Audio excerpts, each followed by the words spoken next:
नमस्कार दोस्तों, car compares में आपका स्वागत है।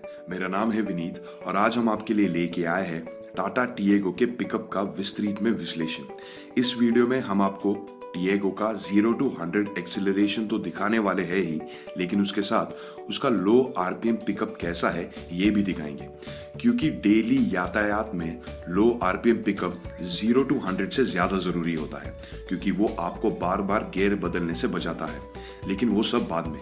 शुरुआत करते हैं 0 to 60 और 0 to 100 kmph से, और ये देखते हैं कि इसका पिकअप कैसा है। दोस्तों, आज हम इस टेस्टिंग के लिए एक अत्याधुनिक सैटेलाइट इक्विपमेंट का इस्तेमाल करेंगे। बाकी YouTube वीडियोस की तरह स्टॉप वॉच नहीं, क्योंकि मार्केट की अधिकतर गाड़ियों के स्पीडोमीटर में 10 kmph तक का अधिक रफ्तार दिखाई देता है।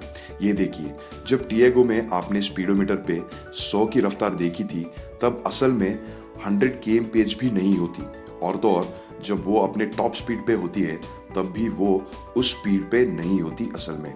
इसलिए दोस्तों, स्पीडोमीटर पे 100 की रफ्तार दिखाने वाले सारे YouTube वीडियोस आपको गलत रफ्तार दिखा रहे हैं, इतना याद रखना।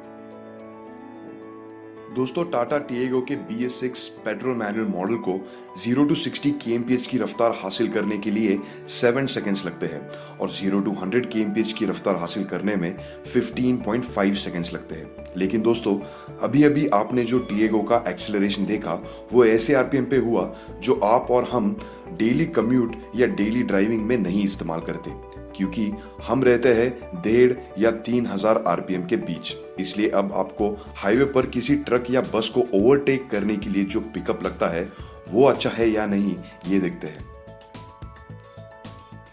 अगर आप हाईवे पर 5th यानी कि टॉप गियर पर हो और आपके लेन में कोई ट्रक चला रहा हो, तो आपको ब्रेक लगाकर अपनी रफ्तार 40 kmph के आसपास लानी पड़ती है।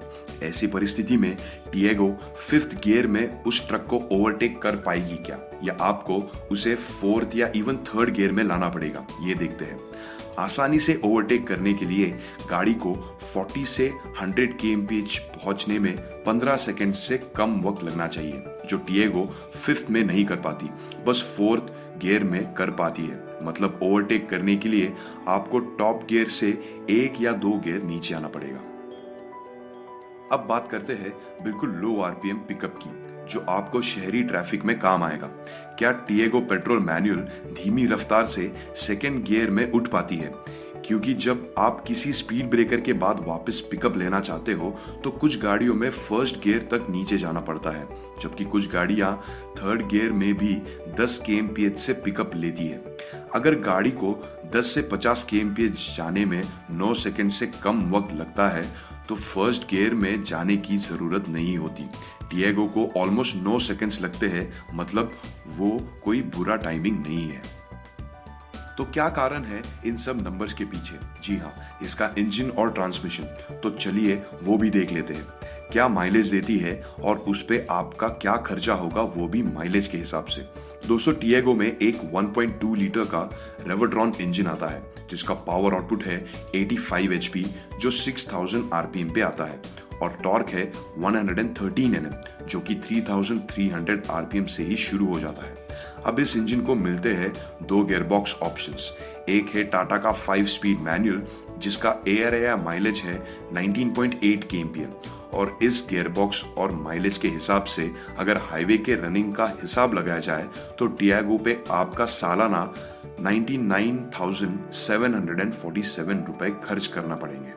दोस्तों, ये अगर टिएगो के स्ट्रॉन्गेस्ट कंपेटिटर यानी कि मारुति सुजुकी स्विफ्ट के साथ कंपेयर किया जाए, जिसके मैनुअल वेरिएंट का ARAI माइलेज है 21.2 kmph, तो स्विफ्ट में आपको सालाना लगभग 6,500 रुपए कम खर्च करने पड़ेंगे, जो सालाना खर्चे के हिसाब से कुछ ज्यादा नहीं है। खैर दोस्तों, यही कैलकुलेशन अगर टिएगो के दूसरे गियरबॉक्स के साथ किया जाए, यानी कि उसका 5 स्पीड AMT, तो आपको इस वेरिएंट पे सिर्फ लगभग 82,000 रुपीज खर्च करने पड़ेंगे। अब ये अगर मारुति सुजुकी के स्विफ्ट AMT वेरिएंट के साथ कंपेयर किया जाए, तो आपको टिएगो पे लगभग 10,000 रुपए कम खर्च करने पड़ेंगे। जी हाँ। तो दोस्तों ये था हमारा एक प्रयास आपको टिएगो के एक्सेलरेशन का अंदाजा देने का। हमारा ये वीडियो आखिर तक देखने के लिए आपका बहुत बहुत धन्यवाद।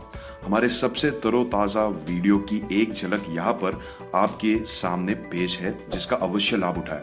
और उसके बाद यहाँ पर कुछ ऐसे वीडियो की झलक पेश है जो इस वीडियो के सारे दर्शकों ने काफी पसंद किया है। जय श्री राम जी की।